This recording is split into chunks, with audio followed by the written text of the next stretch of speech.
and everything that I've ever learned and been told and all that, my intuition taps into that. So yeah, it saved my life quite a few times. I'll do this right now. I don't question it. I just do it. Oh, geez, that was close. So yeah, intuition, you've got to follow it.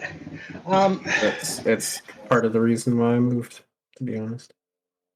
Well, they've done so much to stuff us up. Like, we're supposed to have 13 months in a year, not 12 months.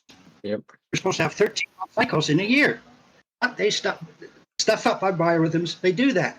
Now, I know. Saturday is supposed to... Sorry. Right? I just remember hearing, like, the reason I was told that they did that, and because you just mentioned that, because I want to know why they changed it, because I remember hearing they did it because they have to reset every day. Like, it's more attuned to 12 months, but that's why they add an extra day every 4 months to account for those missing days. I don't know. It's just, you mentioned that, and that was just the first thing that popped in my head. Sorry. No. Please do. But no, that's one of the, and that's the reason they did it, just to stuff up our natural cycles, just so that we're not in tune with nature. They don't want us to be in tune with nature. They don't want us. They want to be in tune with their laws. They don't want us. We become more disconnected. They don't know what. Exactly. They don't want us walking around outside barefoot. No, they want us exactly where they want us. Everybody looking into their phones, and like the memes tell you, right? The current relationship is like two people staring at their phones over dinner, and there might as well be a world between them. Yeah. Absolute disconnect. Absolute. Yeah. I've been hearing about that one from my mom for a very long time. Actually, when we went out hiking, John, like 2 weeks there, and I was telling you how my mom used to take us out to like reconnect with nature. Part of that was we take our shoes off and walk through nature and like hang out by the rivers and stuff. Well, that's why you're on the show. That's why you're in the show right now, because you were taught better. You were taught to. Sorry. My mom's an old hippie spirit too, though. So. Hey, I want to get back to aliens for a sec, and let's do it on the scientific. We'll look at facts, just facts alone, and scientific facts. Mm-hmm. In China, there's over 250 pyramids. In South America, there's shitloads of pyramids that we haven't found yet.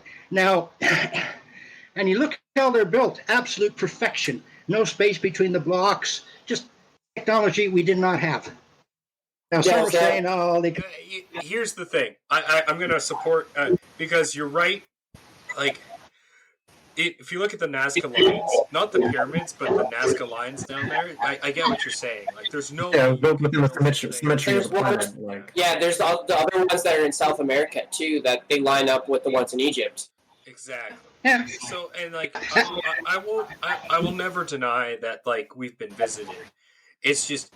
Personally, like, and this is where I kind of like you having you on, because I've never been able to connect why, like, I never been able to connect a good definition why aliens would be here and not connect with humanity. But there's so much evidence of it over history, and so my fear is that you're right, and that. Like, everyone is just a sheep, and we are actually just pawns in this great game of these unknowable beings that we never have. My hope is the opposite. Is that, like, things happen over time, but maybe there are beings out there and they're more benevolent over time. Because I don't know, man. But I guess the point I'm trying to make is. So what makes, I guess, other than if you took COVID out of the equation, because I have other theories about that, but that's a whole nother conversation for a whole nother day. My question is, what in the last 50 years, because I didn't see that in what you posted, and I want to know. What in the last 50 years were, like, the big indicators, not to you, but to at least the people you've been following and learning from, that are the real pinnacles or the real turning points. Because I've never been clear on that. What shows like I don't want to say this jokingly because like it might be true, but what makes people think that the Queen Mother is a reptile? Like what? Like I've never been able to see that clearly like some people. So if I'm not saying you believe that, I'm trying to just color my point. If that makes sense. I have seen photos of her with her eyes looking reptilian. I have seen. If I can give my personal experience, I've been able to notice that a lot of times because like from where like we were in Calgary, there's like I used to take this train super early in the morning, and there were always like it was the worst place to be. Every day, everyone was miserable and disappointed and upset, and no one wanted to be on this train at 4 a.m. And there were always these things that would pretend like they were doing something. They would always act like they were doing something you'd see normally, but they weren't. They were focusing on other people all the time. And I even had a couple of times where they would try to push like a negative thought on you almost, and they would feed off of your negativity almost. And you could kind of notice in the way they looked, but I noticed there was a bit of like a cheekbone kind of structure that they had on their face that was a little more defined than other people. That was something that I was able to notice, and as I showed other people as well, there was a few other people that I would show this to, and they would also notice that over time, by looking at these people, they also had these features that and it came along with all this strange, weird feelings about them, and the fact that they were always doing weird things on the train. Like I had literally one person on the side of the window of a train, like a reptile, like it was their first time on a train. Like hanging off the side, looking through. Like Cool. it was weird, dude. That is weird. And like drugs can't explain that in my mind. No, like you cannot be that freaked out. There's no way. And it was weird. I had this person try to sniff me at one point because I was trying to just focus out of this because this is all too weird for me. And then they started sniffing around me. It was weird, all weird. So like I stopped going on the train after a long time for that because like it was.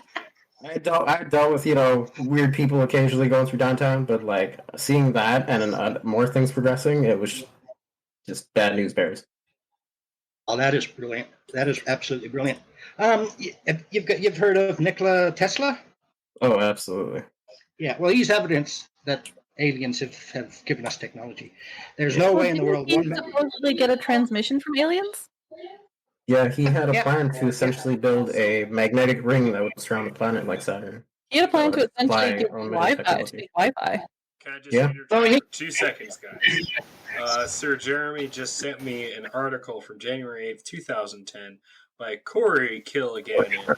It's a New York Times article called The Origins of Species from the Alien View. And it is, as I'm reading it, just glancing at it, but it does talk about gold and its uses in terms of, let's see, where's the quote I saw?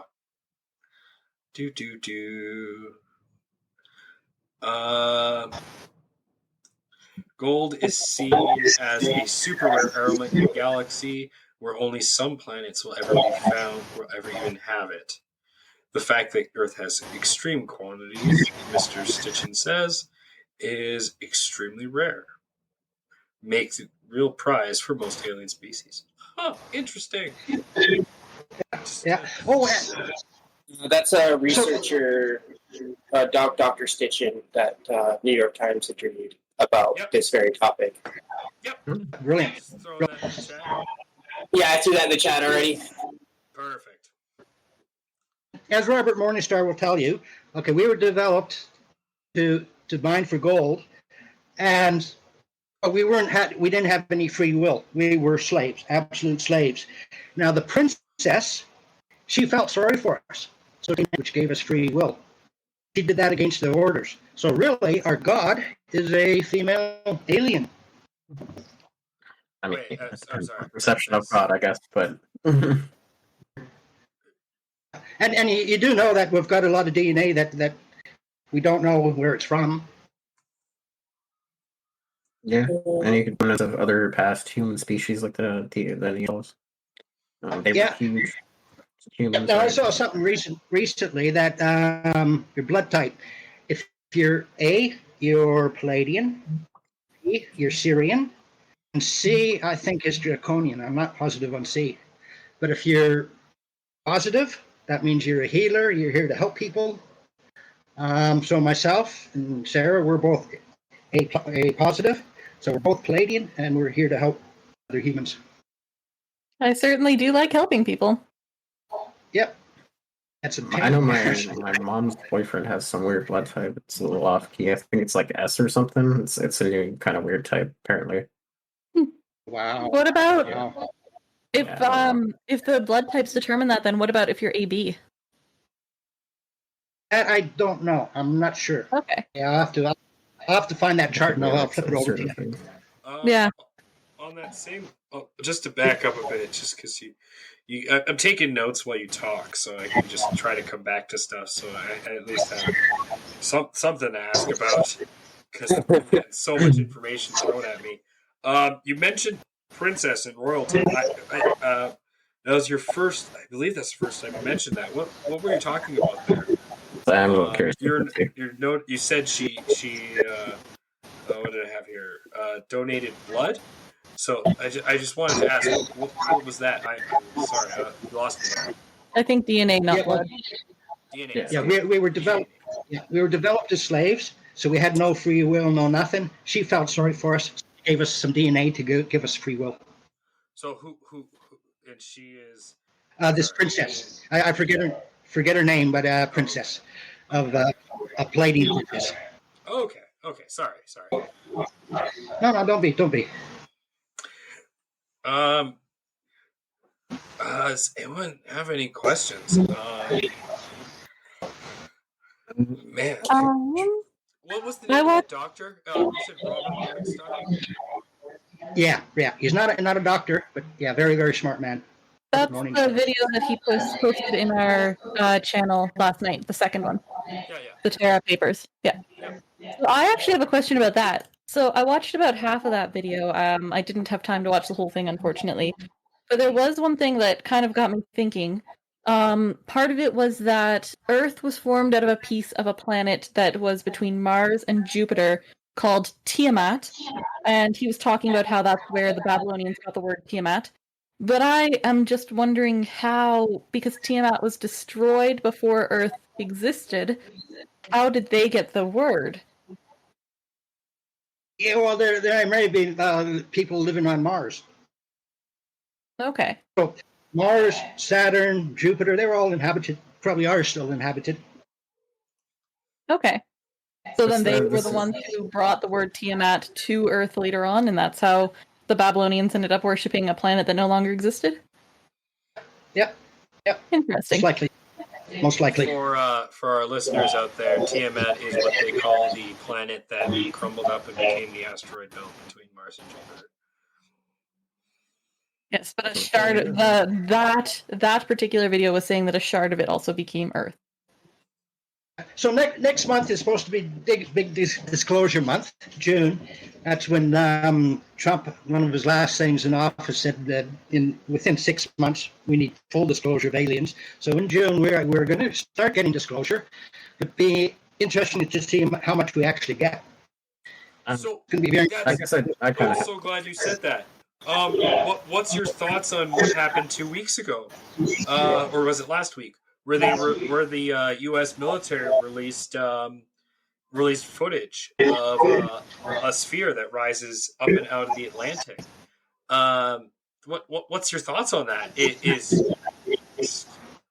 I actually was about to ask a question, kind of similar to that too. Well, you were saying there were blue spheres leaving and copper ones coming back, right? We were mentioning how they're straight up stealing our water, purifying it. Oh yeah. Well, the other thought was, at least what my theory was with that was maybe it's just cooling down because like the heat from coming back. I don't know. An advanced a ship like that would have a cooling system, right? Yeah. Copper with no protection in space would heat up like crazy, right? And if you don't have something to survive re-entry, you're not going to be able to fly a ship for long. So, and the only real good use that I can remember is copper's great for purifying. Like, it's a good sieve. According to our science, right, Andrew? But yes, I completely agree with you. No, somebody said have a cooling engine, right? Someone said something about heating up in space. What was that about? Someone said something about heating up in space. What was that? Copper. If you were to have copper on the outside of your spaceship, the sun would heat it up quite a bit. It wouldn't be a very good heat sink. Because we use a little bit of copper in my computer, right? But you have to still use the thermal paste to help distribute the heat. Otherwise, your CPU overheats. One of the biggest lies we've told. Heat does not come from the sun. The sun does not throw off heat. You go up into space, it's cold up there. It's not hot. You go further from the surface of the planet, you go up on the top of the mountains. It's not hotter. You go out over space, it's not hot, it's freezing cold. The sun does not throw off heat. We get the heat from the light beams coming through our atmosphere. I don't know if it's the friction or what, but the light beams coming through our atmosphere. Would you consider the sun more of like a plasma planet then, instead of like? Yes. Absolutely. I have recently seen photos of spaceships close to the sun getting repowered or regenerated, regenerized or whatever. But yeah, there have been photos of these spacecraft next to the sun as if they're refueling. So yeah, that's one of the many big lies we're told. The sun does not throw off heat. It doesn't. Another thing to be fearful of. Yeah, and I don't believe for a second that the Yanks are on Mars. They don't have any craft on Mars. I don't believe that for a second. I think that the site they're using is somewhere in northern Ontario. I really don't believe Mars.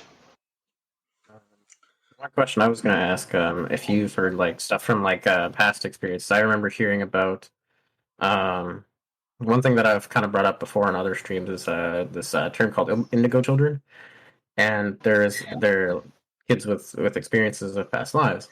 One notable one was a kid that had experiences as being an alien, who had ferried people off planet during one of the floods that sunk Atlantis and Lemuria.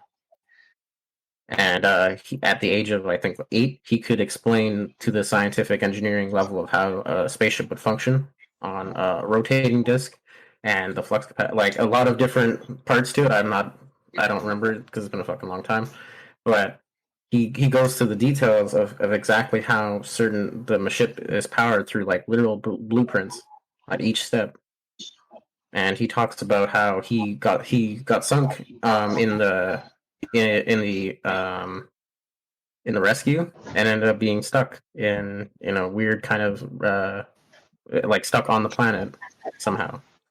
Like he was supposed to leave and go back to his home ship, but ended up being stuck and is now like here where he is. So like it's I don't know. I was wondering if you'd heard anything about that, like, or any like past like alien kind of stuff. Oh, absolutely, definitely.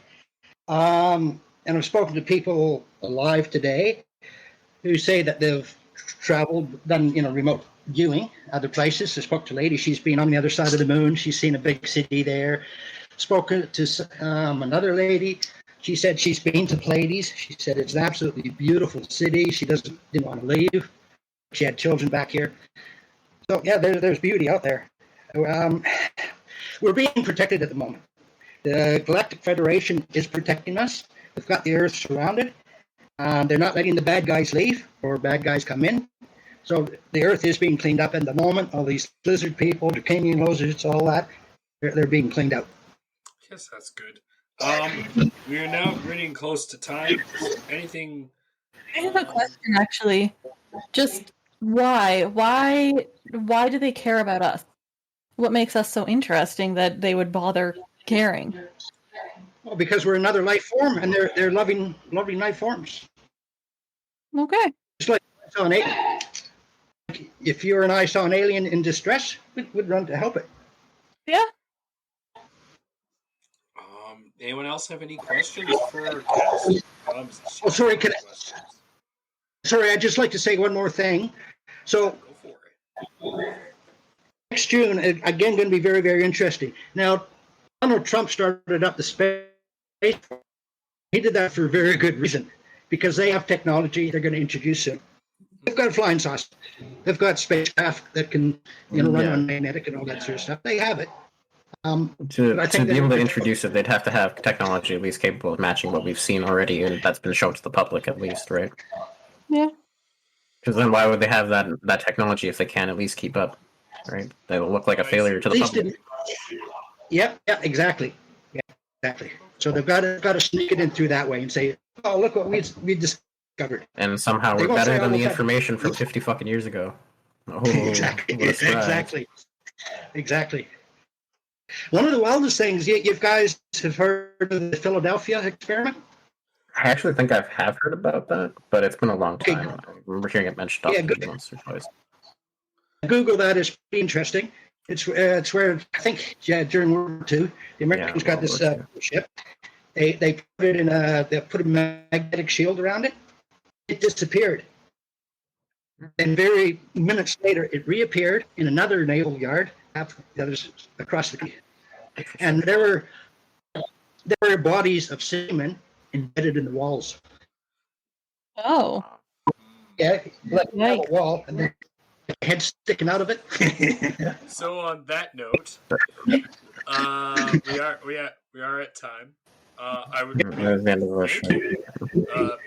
Panther, for coming on. This has been awesome. We appreciate you for coming on. Yeah. Man, there's sometimes I just went silent. There's so much information. I got so much to look up. Thank you, so much for coming. I really appreciate it. A lot of information. Yeah, it was really nice of you to come on. Other than that, so I posted those 2 videos. Look at that, and another great source of information is David Icke. He's out of England. Yes. He's brilliant. David Icke. He's a brilliant source of information. All right. But yeah, I would like to thank our audience for coming. Sorry you had nothing better to do, but thank you for spending it with us here. Thanks again to our guest, Panther. As always, we are Sara, Vike, Insanieac. Unfortunately, Great Grease Goblin wasn't here, but Sir Jeremy was out there checking facts, and I'm C4. And like C4, my mind is blown. Thank you all for coming. This was the podcast. Sunday nights is the D&D night, and everyone have a great night. Check you later. Thank you. Shout out. Bye. Well, we've been putting up a lot of links, so, shout out to this episode we've been setting up.